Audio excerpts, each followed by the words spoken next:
The hard work is paying off, and there are now enough members for 2 new younger choirs. But today, Master of the Choristers, David Stevens, is off to collect the senior girls. Hi guys. Hi. How are you? Have you got your belts on, guys? Yes! Excellent.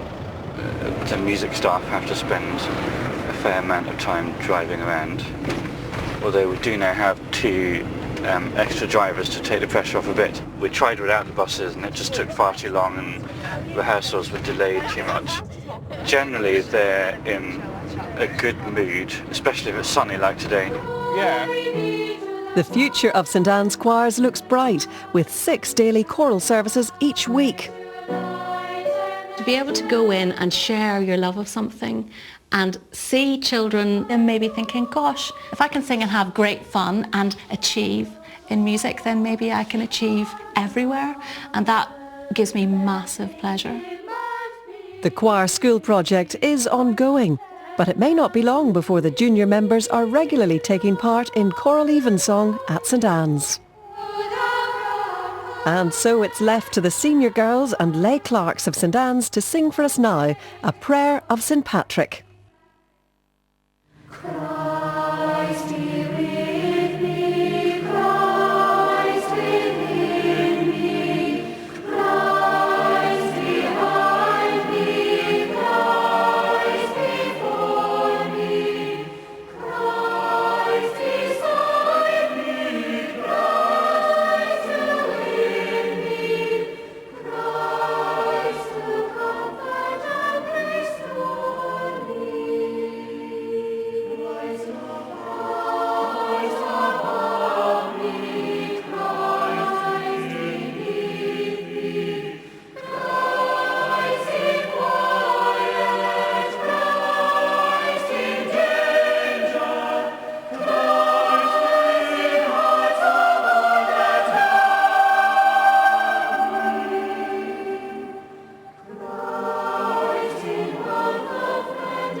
And if you enjoy listening to younger voices, this year's School Choir of the Year launches tomorrow, and we can't wait to hear your entries for the chance to be named Songs of Praise School Choir of the Year for 2016.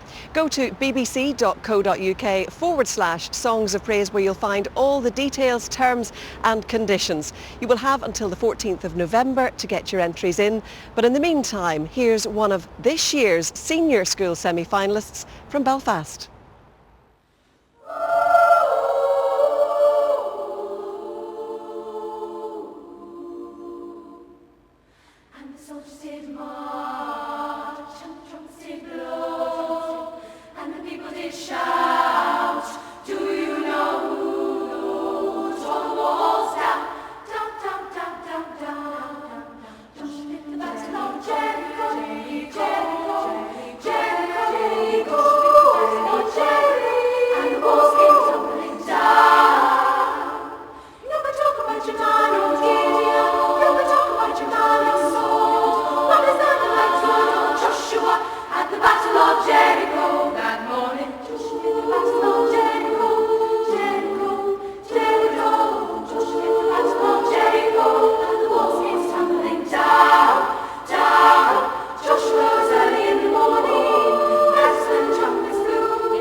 Great to hear those young voices again.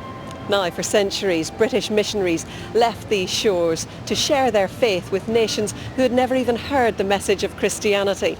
Nowadays, increasingly, the people who received our missionaries are sending their own to us here, as Pam has been finding out.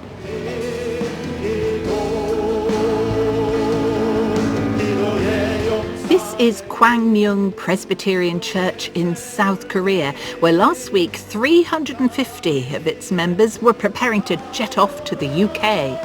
On arrival, the Koreans are sent all over the country in small teams. And this is one of the host churches, Hope Chapel in Bristol. Way back in 1992, when I was just starting some youth work here in the city, I read a book and it was about a church in Korea and how they prayed and the way they prayed, but also they had prayer cells, sort of small little closets that people would go in to pray. I love their style. So when the opportunity was given to me, would you like to host a team from Korea coming to pray? I said, yeah. Then we thought we'll build some prayer huts. So that's how it happened. To sort of get your head around the fact that some people would pay out of their own pocket to fly from one side of the world to another for us and for our nation is just very moving. Prayer isn't just confined to the purpose-built huts, though. I actually went to Seoul in 1998 and I went to a Korean prayer meeting, and when they start praying, it's noisy. And actually I was quite scared because I wasn't ready for it.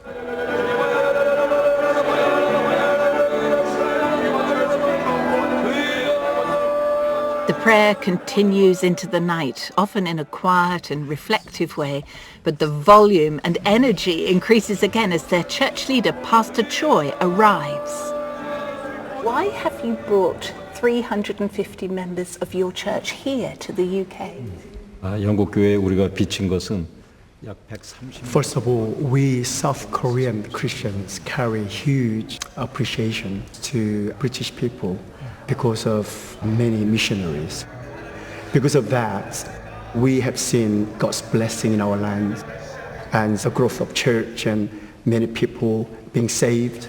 And we want to share God's blessing with people in the UK. We learn so much from them. They just have an amazing, amazing heart to serve, amazing heart to bless. So while you are here, what will they be praying for? Our team will set 5 hours from midnight to 5 in the morning to cry out to God for the revival for the UK. One last thing I want to share with you. You, brothers and sisters in the UK, you have to wet your land with tears of prayer, and God will answer. God will do amazing thing in this country. Well,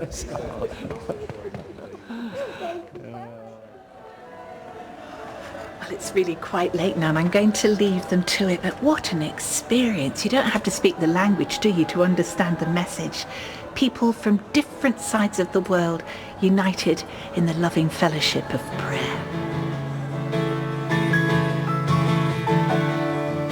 Spirit break out.